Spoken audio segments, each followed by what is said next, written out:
ಉತ್ತರ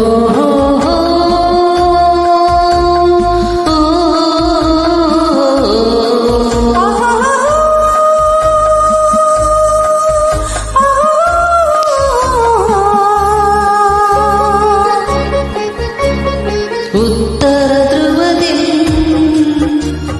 ದಕ್ಷಿಣ ಧ್ರುವಕ್ಕೂ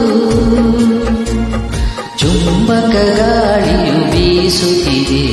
ಸೂರ್ಯನ ಬಿಂಬಕ್ಕೆ ಚಂದ್ರನ ಬಿಂಬವು ರಂಗಿಸಿ ಲತೆಯಲ್ಲಿ ಮೀಸುತ್ತಿದೆ.